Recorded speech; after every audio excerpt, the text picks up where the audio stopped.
One of the things that you have to do if you want your life to be better is you literally have to leave the past in the past. And you can't really spend too much time reflecting on the people that did you wrong, the jobs that did you wrong, the situations that didn't serve you, because even in that, you're looking at it from a negative perspective as opposed to looking at it from a perspective of how did I grow as an individual? How did it make me better?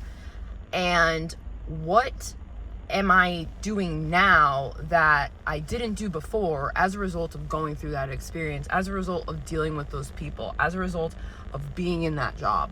And I'm reflecting on that because I think it's really easy to get caught up in a victim mentality, especially when that's the predominant thing that is thrust upon society.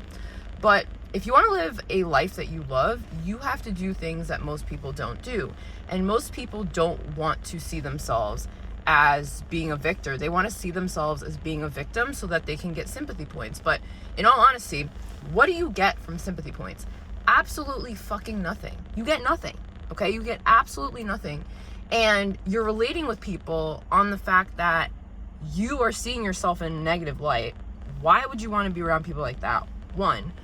Two, you stay in that mindset, and every aspect of your life reflects that. And when I think back on how I was moving before and how I'm moving now, I like to look at the glass being half full as opposed to the glass being half empty.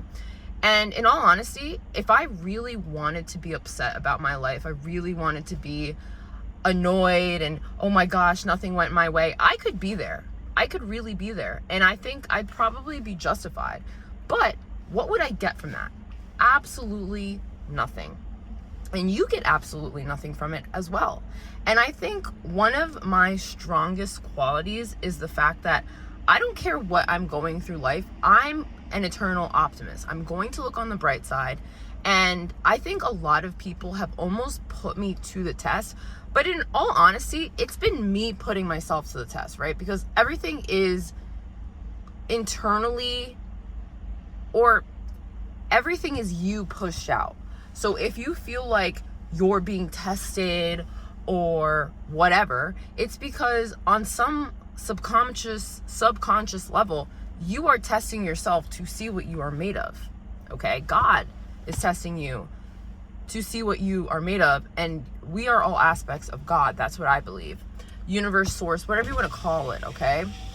We're all connected, I believe, and we have to get real with ourselves about the battles that we're fighting inside of our minds, inside of ourselves, that are showing up in the world in the forms of people, places, and situations that made us really annoyed, were really hard to go through, were terrible to us, whatever, all the above. And it's like, you really just have to take accountability for everything and not allow those people, places, and things to deter you from whatever you believe your mission is here on earth. I genuinely don't know what my mission is here. I have no idea whatsoever. All I know is that I just keep going through these different things, and my discernment keeps growing when it comes to these people, places, and things. My habits are upgrading. I am using my time better. I am being healthier. I'm becoming more aware of different things, right? So obviously there's something there. But I think there's a mission for everyone, right? And I think the ultimate mission is just evolution. So whatever that looks for you, if your family was always toxic in the sense that everybody was narcissistic and blah, blah, blah, blah, and now you're breaking that chain, that is evolution, okay? If everyone in your lineage has been obese and now you're super fit and you're going to the gym every day, that is evolution. It could literally be anything. If there was a history of single motherhood or just toxic family dynamics and you have a healthy one, that is evolution, right? It doesn't have to be something that's so, oh my gosh, I created Facebook, I created Amazon. It could be that, like, very well. But sometimes I think we see ourselves so small, and we see the changes that we make in our own lives as not having a major impact on the whole. But when you think about your life in that way, then you're kind of removing yourself from the whole, okay? You're literally removing yourself from the whole, and you're forgetting that we are all aspects of God, okay? If we are all aspects of God, anything you do to better yourself is helping everyone else, even if you're not super famous, okay? Even if you didn't create some transformative technology, you are still ascending the collective by way of your vibration rising, because then the collective vibration rises. And that's what you should focus on. Like, just try to be 1% better each day and focus on the change that you can make within yourself, because by you making that change within yourself, you are changing the world, right? So it's kind of cool, because then you are not going to really want to see yourself as a victim. I think it's easy to see yourself as a victim when you think that you're insignificant. And it's so funny because I really love the song Bigger by Beyonce, because I just think that song is so good. I remember the first time I heard that song, I was like, wow, this is really great. It's like, bigger than you, bigger than me, bigger than the picture they told us to see, but now we see it. It ain't no secret. No, look inside the... Wait. I'm like totally blanking on the lyrics, but it's really a great song. Even if you don't like Beyonce, please go listen to that song, because the message in that song is so great. And we are all so powerful, and we all are here for a reason, okay? We're here to advance the collective in some shape or form, in whatever way you're supposed to do that. And the only way that you will find out how to do that is by going within, doing the work, and honestly not paying attention to other people, okay? Because the thing is, people, places, and things will move in and out of your life. And the moment that you try to attach too much to that is when you've lost the plot. And at previous times in my life, I was losing the plot because I would attach myself to these people, places, and things. And then it would be such a, what happened? This thing went wrong. I'm not friends with these people anymore. I'm not with that person anymore. My life is crashing down. And it's like, I was choosing to have that perspective. You might be choosing to have that perspective, but you don't have to. And when people try to project that onto you, they want you to crash out. They want you to think it's the end of the world. It's because they feel like that. That's what projection is. Earlier today, my mom says to me, because I went and visited her at work, and she's like, oh, like, your energy seems off. Are you okay? And I told her straight up, I was like, that feels like it's projection, because I'm actually fine. I've been the best that I've actually ever felt. And in all honesty, maybe the energy shift that you're feeling is that I'm on my grind because I'm getting my finances together. I'm getting my life together. I'm making silent moves in the background that I'm not telling people about, because I've realized over time that I don't need to share what I'm doing all the time. I need to just show myself what I can do and do it. That's all I need to do, okay? And before, how I was moving, where I constantly was telling people what I was doing, it was because I was insecure in how I was moving. And maybe that's the case for you, okay? When you're secure in who you are, you don't need to announce things. You let the work speak for itself, okay? You just do things. Oh, your energy is off. This is happening. Yeah, my energy is off because I'm not sharing every fucking thing that I do, because I don't need to. I'm sharing fun stuff and kind of acting like, aloof, because I do kind of think that playing dumb is a smart strategy. I do. I think it's smart to play dumb, because why do people need to know what you have going on? They don't. I hate to say it, but I do think sometimes people knowing things too intimately about you, unless you really know that they're on your side and that their life is happy, it is best to keep things to yourself so that people's negative projections don't get on whatever you're working on. My opinion. You can trust my opinion, you could not.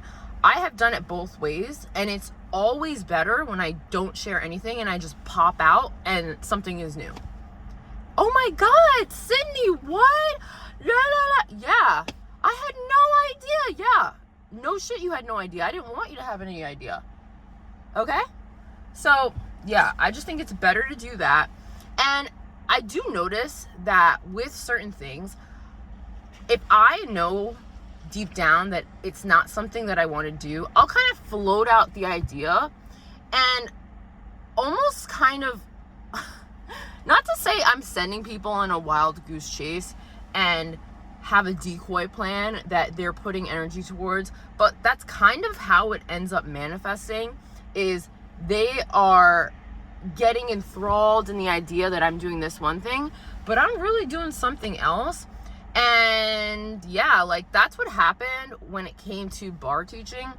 I was reflecting today on how I'm so happy that I quit being a bar teacher, because I think it served the purpose of me no longer being afraid to be seen. And I think going through that process and being a teacher for a little bit where you're so front and center, it can be intimidating if you were the type of person who always would hide themselves, who didn't want people to see them because you were shamed as a child to feel like, oh my gosh, you want to be the center of attention? How dare you? You're so narcissistic. And it's like, is that really the case? If I am the type of person who just shines naturally and you're telling me I should stop being my fucking self, that's traumatizing. That's really traumatizing. And you have to work through all of those feelings that you basically had been holding on to since childhood in order to truly get to that next level where you are being yourself out in public and you're not feeling bad about it. And like, that's the craziest part about these projections, is that a lot of times people feel bad about being themselves, so they want to put you in that same energy, and they, you know, get a collective of people to shame you as well, because they're hoping that, hey, I can't take down this person by myself. So maybe if I gather a group of people and get them to shame this person into being like everyone else, maybe it will finally work and they'll stop being themselves and they'll stop naturally shining, because that's the person that they are. But you have to recognize, hurt people, okay? The only reason why someone would not want you to be yourself is because they are not themselves. And they feel like them being themselves is an issue. So they project that onto every fucking person that they meet. And when they encounter someone who's actually secure, they're enemy number one, babe. They're trying to take you all the way out. And when I really think about some of the experiences I've had even in the past year, and it almost feels so long ago that it happened, even though it was literally within the past year, I have realized that I trigger a lot of people, okay? And people don't really understand what it's like to be around someone who is secure in themselves, but who's also kind, who's not trying to start shit, because I don't want to start shit. You know why? Because I like peace in my own life. So I obviously want peace in your life, but if you have chaos in your life, you want me to be in chaos too, so you don't feel alone. And that's fucked up. It is. It is really messed up.